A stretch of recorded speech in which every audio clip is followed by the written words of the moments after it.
नमस्कार सभी दर्शकों को मेरा प्यार भरा नमस्कार। कैसे हैं आप? आशा करते हैं स्वस्थ होंगे, मंगल होंगे। इसी स्वस्थ और मंगल कामना के साथ मैं आज लेकर आया हूं अपनी कहानी बैसाखू का पार्ट 3। जैसा कि मैंने आपको बताया था, पार्ट 2 में बैसाखू अपनी मौसी के घर चला जाता है। तो आइए जानते हैं पार्ट 3 में क्या होता है बैसाखू के जीवन में मौसी के घर पर। बने रहिए मेरे YouTube channel Ajay story creator में। तो साथियों, जैसा कि आप सभी जानते हैं कि बैसाखू अपनी मौसी के घर पर रह रहा था। हालात तो यहाँ भी ठीक नहीं थे, क्योंकि बैसाखू की मौसी उससे दिन रात काम करवा रही थी और खाने के बदले, पढ़ाई के बदले कुछ भी नहीं, बस काम काम और काम। वह बेचारा क्या करता, किसी के घर में ज़बरदस्ती भी तो नहीं होती है। वह तो मौसी के रहम करम पर पलने आया था, बेचारा मजदूर बनकर रह गया। इन्हीं घटनाक्रमों के बाद बैसाखू की माँ अत्यधिक बीमार रहने लगी, क्योंकि उसकी भी दवाई पानी की व्यवस्था अच्छी सी नहीं हो पा रही थी और वह भी दिन प्रतिदिन कमज़ोर होती जा रही थी। जैसा कि मैंने आपको पहले भी अपनी सीरीज़ में बताया था, बैसाखू एक होनहार बालक है, उसके अंदर एक अच्छी बुद्धि का विकास है, परंतु ज़िंदगी के थपेड़ों ने उसे मजबूर बना दिया है। आइए जानते हैं क्या है उसकी मजबूरी। बैसाखू की माँ अच्छी देखभाल न होने के कारण बीमार रहने लगी थी, क्योंकि दिन भर की रोटी भी उसे मिलना मुनासिब नहीं हो रहा था।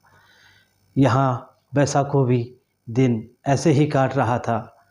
दिन प्रतिदिन बैसाखू की माँ की हालत और ज़्यादा ख़राब होने लगती है और एक दिन बैसाखू की माँ भी बैसाखू को छोड़कर चली जाती है।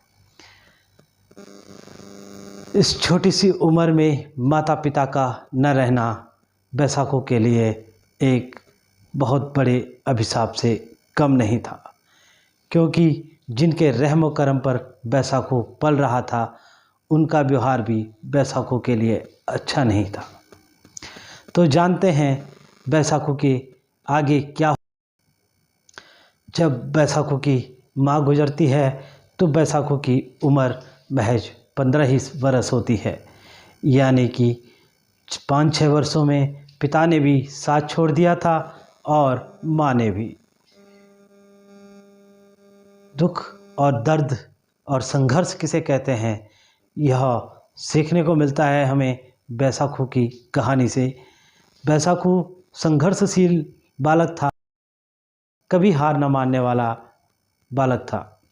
वह जैसे काम उसकी मौसी बताती वैसे वह करते रहता, परंतु उसके मन में कहीं ना कहीं एक आस जरूर थी कि मुझे एक न एक दिन सड़क पे जाता है और कुछ लोगों की झुंड में खड़ा हो जाता है और जैसे ही बस आती है उस झुंड में अंदर घुसता है और बस के अंदर बैठ जाता है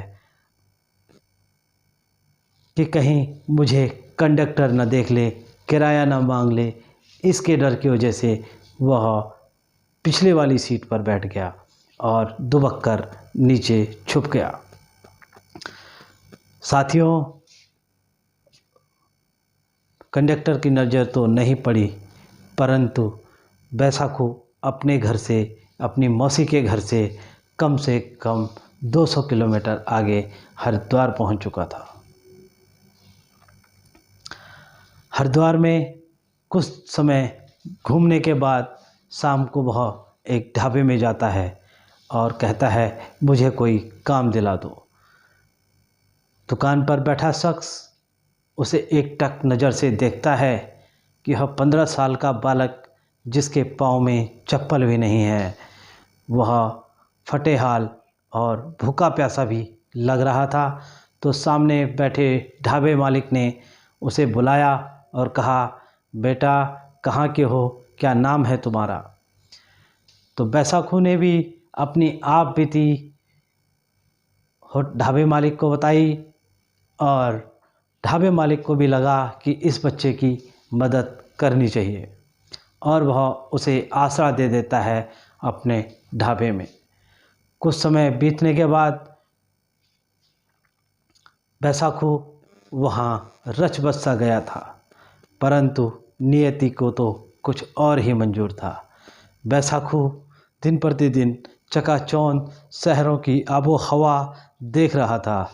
इसी आबो हवा को देखने में वह इतना मशगूल हो गया था कि उसने अपने जीवन में कुछ नए सपने पाल लिए। संघर्षों ने कभी उसे पीछा नहीं छोड़ा और वह संघर्ष करता ही रहता है।